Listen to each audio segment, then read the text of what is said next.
Welcome back to La Pausa, a Pints and Punditry podcast here at the Pitchside Pub. This is episode 23, coming to you Monday, April 29th. We're almost through April. I can't believe it. Almost into May, almost through the Premier League season, almost through the Champions League season, almost through the entire club football season. It's hard to believe it's gone so fast. But hey, we got a big summer coming up, Euros and all sorts of exciting things, Copa America, so lots of football coming up ahead, and I'm not going anywhere. I'm going to keep doing this because the channel is growing and I'm excited about it.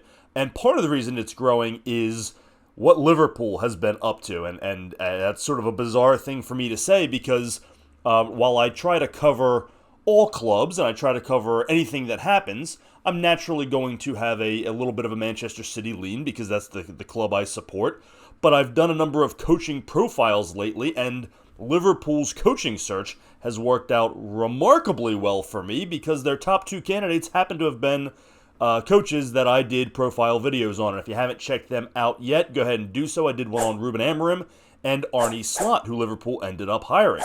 And that was a little bit by design because I knew those guys would be well coveted by a number of clubs. I didn't know it was going to be Liverpool, but then we found out that Jurgen Klopp was leaving Liverpool. We found this out months ago, and that's what I want to talk about today because I don't know if that has worked out well for Liverpool or not, and I think the answer depends on what your goal was and in what way, because in some ways it has and in some ways it hasn't. So we're going to talk about that decision, to sort of retroactively look at it and how it's played out. That's our topic today. Before we dive into that, go ahead and hit that subscribe button for me down below if you don't already follow the channel. You can get down in that comment section. Let me know what you think. Do you like how Klopp handled this? What effect do you think this had on Liverpool? I know I've got a lot of Liverpool supporters now from the success of the Arne video. I am as unbiased as possible when it comes to these things, and frankly, I have no dog in the fight on if it helps you or not. What's done is done. So I'm going to look at this sort of as objectively as I possibly can. But get down in that comment section. Let me know your thoughts. I would love to hear what you think, particularly if you are a Liverpool supporter. Follow us on Twitter at PitchsidePub. You can leave some comments for me on there, and check out the website as well, pitchsidepub.com. So what we know is Jurgen Klopp announced months ago that this was going to be his last season. And, the response to that was a lot of different things. There was we're going to miss him so much, and what all the glorification of everything he's done, and rightly so. I think Jurgen Klopp is one of the best managers in the Premier League still. I don't think it's passed him by any stretch. However, if he is truly running out of energy and is sort of done the way he said he was and sort of is showing that he is, then it is the right move, right? The game hasn't passed him by. Tactics haven't passed him by. I don't think he's so old that he can't relate to today's young players or anything like that. But being a professional coach in any sport at the highest level is an arduous job. It is not a job for the lighthearted. It is not something you can sort of do passively or do if your heart is not fully in it. So the minute he says, I'm burnt out, I'm tired, I just don't know if I can do it anymore, he's right, you can't. So to recognize that himself and leave on his own terms, I have all the respect for in the world. The question is whether or not he should have announced it when he did, how he did, and the effect that has had on the club. Now, I want to be very clear. I'm not second-guessing. Everybody handles this their own way, and you make these decisions the best way you think you can at the time. And I will argue that in some ways it very much benefited Liverpool, and in other ways I don't think it has. But I'm not saying he shouldn't have. I have no issue with that. And I'm not disparaging the fact that he went ahead and did it. I'm sure he did it with the approval of the club. There are some ways in which it benefited the club. I don't know that they would have been able to hire Arne had they not gotten a head start on the rest of the potential job openings. And had they wanted Ruben Amorim, or been able to come to terms with him, I should say, they would have had him. They basically, by knowing this far in advance, they had their pick of the litter, right? And Liverpool is obviously one of, if not the most desirable jobs on the market this summer. And we don't even know what the other ones are going to be, but we can make a few predictions, right? We thought for a while Barcelona was going to be open. Now it looks like Xavi is staying there. We think Bayern Munich is going to be open because Thomas Tuchel did the same thing that Jurgen Klopp did.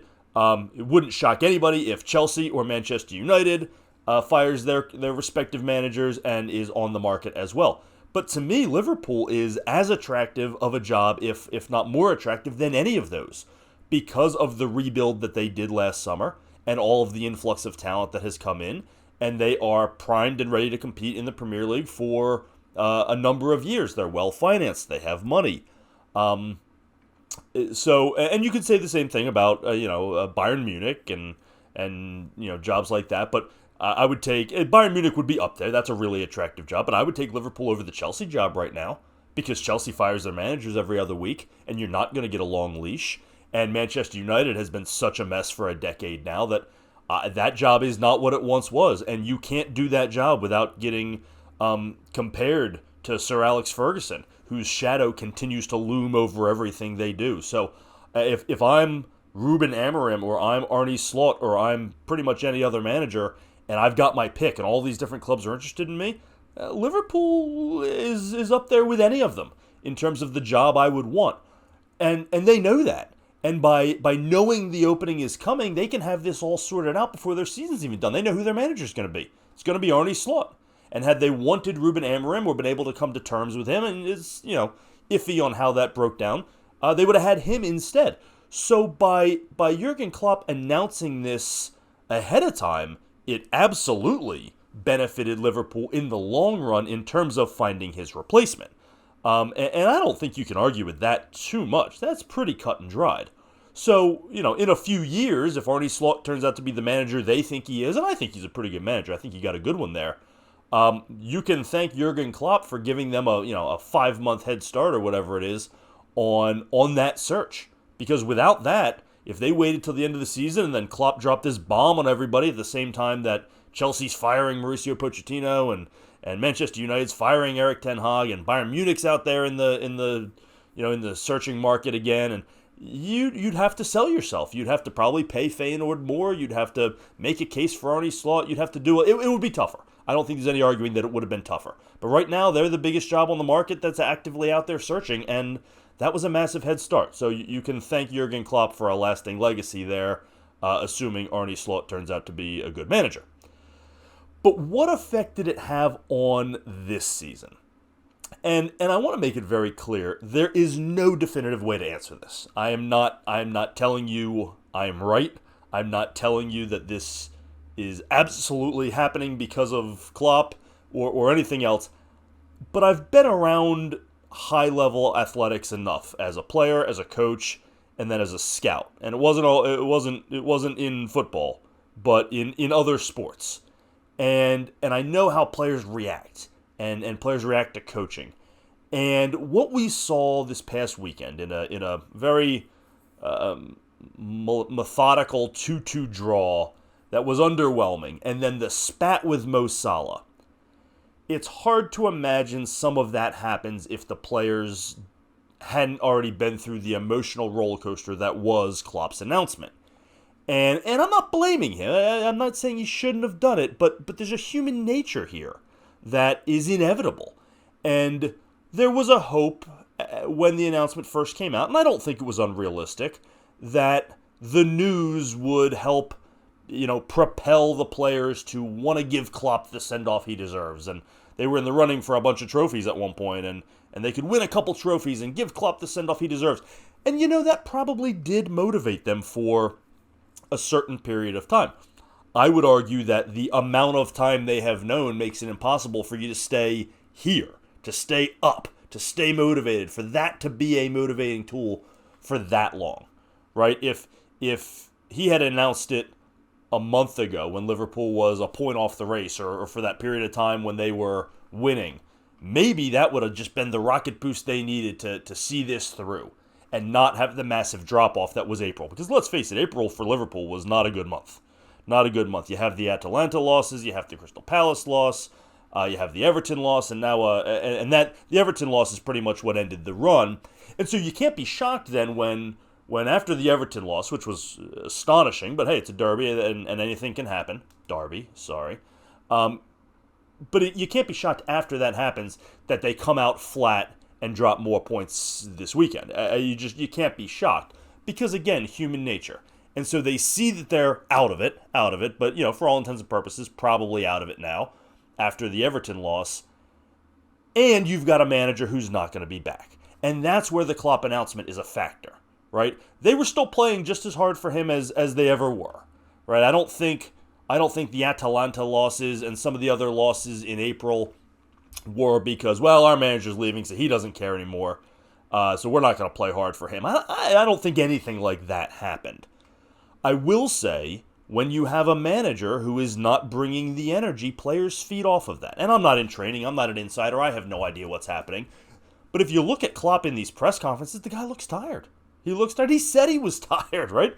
When a coach starts to sort of check out like that and says he's beaten, he can't bring it anymore, and you listen to him, because coaches don't say that lightly. They are the ones who run till they collapse.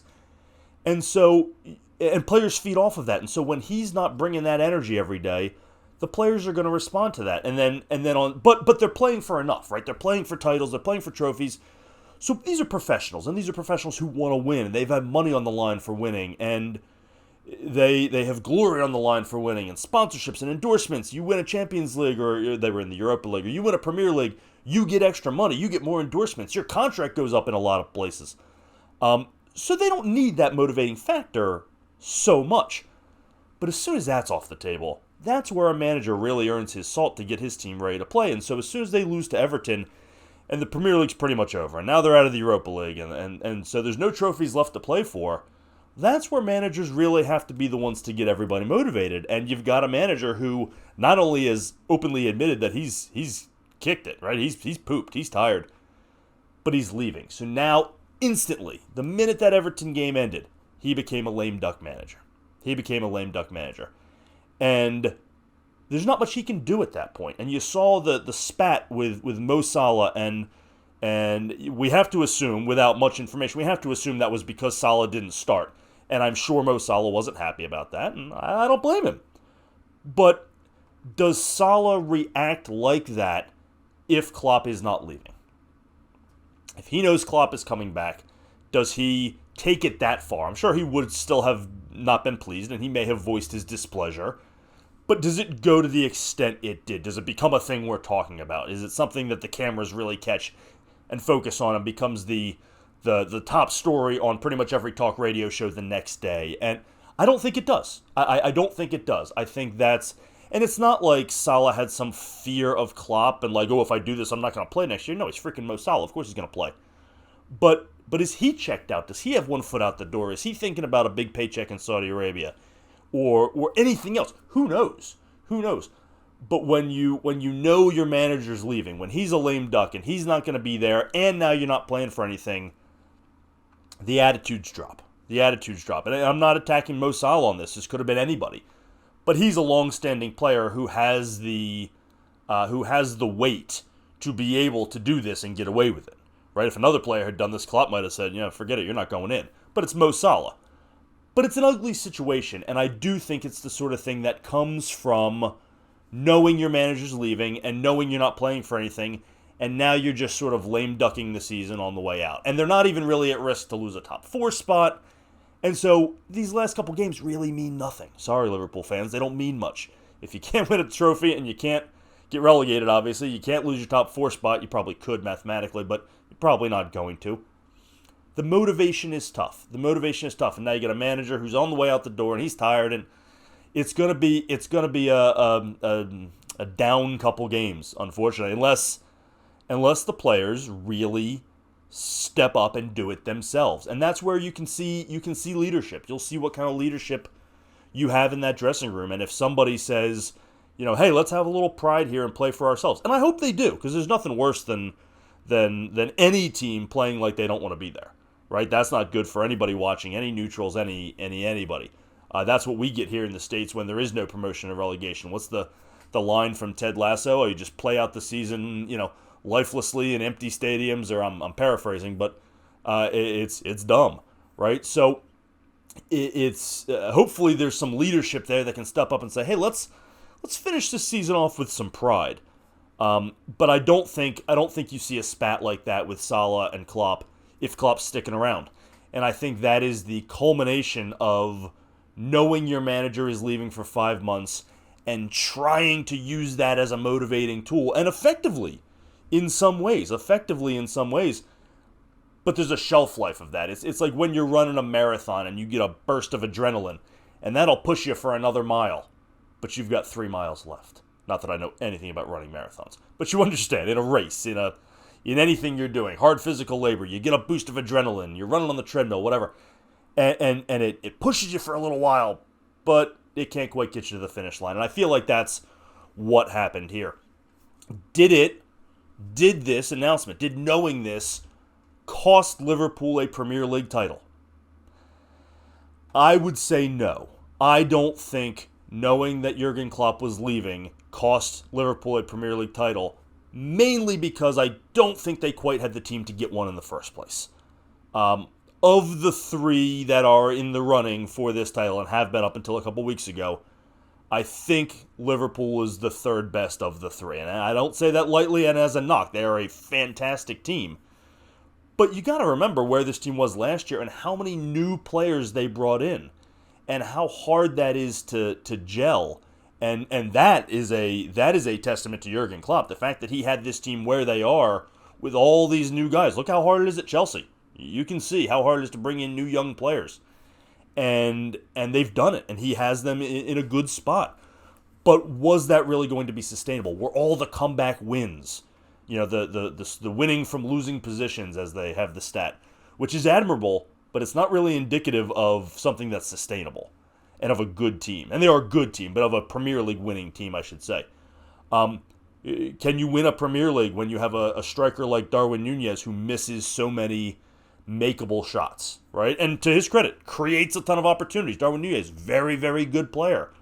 But if you don't win the Premier League, it's probably because of some of his misses, not because they know Jurgen Klopp's leaving. Trent Alexander-Arnold being, missing a significant period of time, that's a factor. Some depth options, some other issues. Very, very good side, but probably the 3rd best side in the Premier League. That feels accurate. And I don't know if City is 1 or 2 over Arsenal or vice versa, but it did feel like 1A, 1B, and then a small gap, and then 2, and then a massive gap in everybody else. Or I should say Liverpool 3, and then everybody else. So this feels about right, and it sort of happened in a devastating way, but I don't feel like that is because of Jurgen Klopp leaving. If anything, it is a testament to Jurgen Klopp's coaching that the club probably overachieved for 3/4 of the season to be in the position that they are in, and that they were in, and that they were atop the Premier League at some point in late March, early April. I forget exactly when the table did what, but that they were leading the Premier League this late in the season. That is Jurgen Klopp written all over it. That's why he's such a damn good coach. But I don't think knowing that he was leaving is part of why the collapse happened. And I don't even like using that word because they didn't collapse. I think they just came back to the pack a little bit. And so if you're blaming Jurgen Klopp leaving on the collapse, that feels like an extreme to me.